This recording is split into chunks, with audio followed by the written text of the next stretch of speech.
ప్రియమైన దేవుని పిల్లలారా, ప్రభువైన యేసు ప్రభు వారి పేరట మీ అందరికీ వందనాలు తెలియజేస్తూ ఉన్నాను.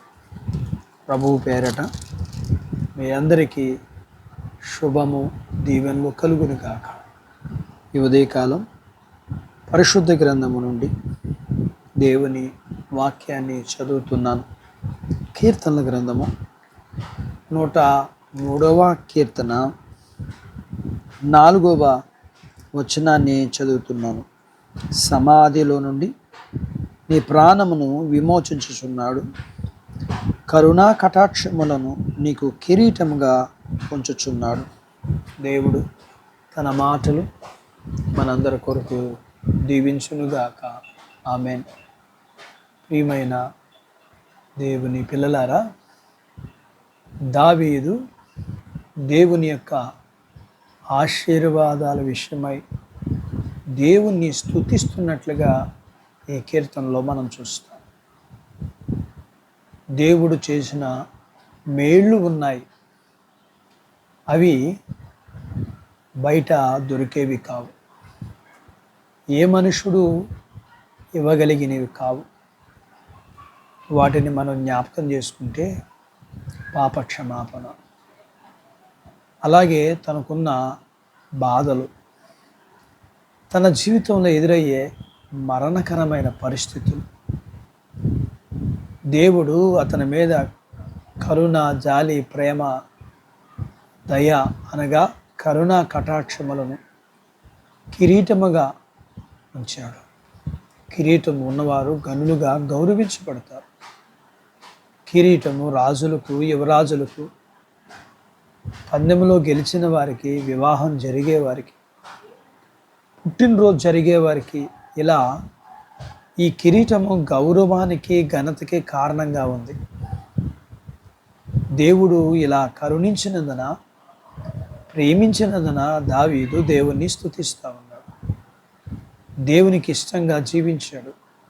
ఇలా దేవుడు దావీదు మీద కరుణ చూపించి ఈ విధమైన ఆశీర్వాదాలు అనుగ్రహించినందుకు దేవుణ్ణి స్తుతించడమే కాదు, దేవుని ఎడల భయభక్తులు కలిగి జీవిస్తానని తీర్మానం చేస్తూ ఉన్నాడు.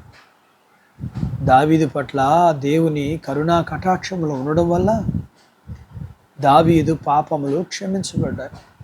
అలాగే దావీదు ప్రార్థనలు దేవుడు ఆలకించాడు. దావీదు యొక్క ప్రతి కష్టంలో దేవుడు దావీదును రక్షించాడు.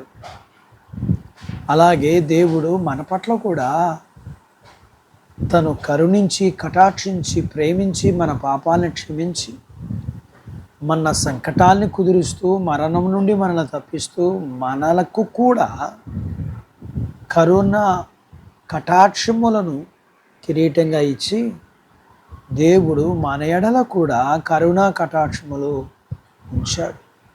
మనము కూడా దావీదులాగా దేవుని హృదయమును ఎరిగి, దేవునికి ఇష్టంగా జీవిస్తూ, దేవుణ్ణి స్తుతిస్తూ, దేవుని యొక్క కరుణ తరతరాలు పొందుకునే బాధ్యత దేవుడు మనకు దయచేయునుగాక.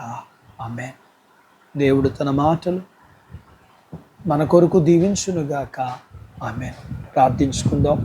ప్రేమ కలిగిన మా ప్రియ పరలోకపు తండ్రి, మీ పరిశుద్ధ నామమును బట్టి మీకు వందనాలు చెల్లిస్తూ, ఈ ఉదయకాలం మీ పాదాల యొద్ద మీ లేఖనాన్ని నేర్చుకోవడానికి నువ్వు కరుణించే దేవుడు అని, దావీదు ఏ ఏ విషయాల్లో మీరు ప్రేమించి, కరుణించి, కటాక్షించి మేలు చేశారో వాటన్నిటి బట్టి నీ స్తుతిస్తుండగా, దావీదే కాదు, మేము కూడా మా జీవితాల్లో దావీదు విషయంలో చేసినట్లుగా మా జీవితాల్లో మీరు చేసిన మేలులన్నిటికీ నిండు కృతజ్ఞతాస్తుతులు, వందనాలు చెల్లిస్తూ, మేము కూడా దావీదులాగా మిమ్మల్ని మీకు ఇష్టంగా జీవిస్తూ, మిమ్మల్ని స్తుతిస్తూ, మీ కరుణ మా తరతరాలు పొందుకునే వారికి ఉండగలగటానికి సహాయం చేయండి. వాక్యం విని నాతో పాటు ఏకీభవిస్తూ ప్రార్థనలో ఈ పిల్లలందరినీ దీవించండి. చిన్న పిల్లలు, యవనస్తులు, వృద్ధులు, స్త్రీ పురుషులు వారి చదువులు, ఆరోగ్యాలు, ఉద్యోగాలు, పొలాలు, పశువులు, వర్షాలు ఇమ్మని, వివాహాలు కావలసిన వారికి వివాహాలు జరగటానికి, గర్భం లేని వారికి గర్భఫలము, గర్భఫలం కలిగిన వారికి సుఖప్రసూతి, ప్రసూతి అయిన వారికి ఆరోగ్యాన్ని ఇమ్మని, స్త్రీ పురుషులు చేసుకుంటున్న జీవనాధిపతులు మీరు వీరిని మీరు కలిగినంతటిని దీవించమని, వర్షాలను మీరు అనుగ్రహించమని యేసు ప్రభు వారి పేరిట ఈ ప్రార్థన మీకు చేస్తున్నాము తండ్రి. ఆమేన్. దేవుడు మిమ్మల్ని దీవించునుగాక. ఆమేన్.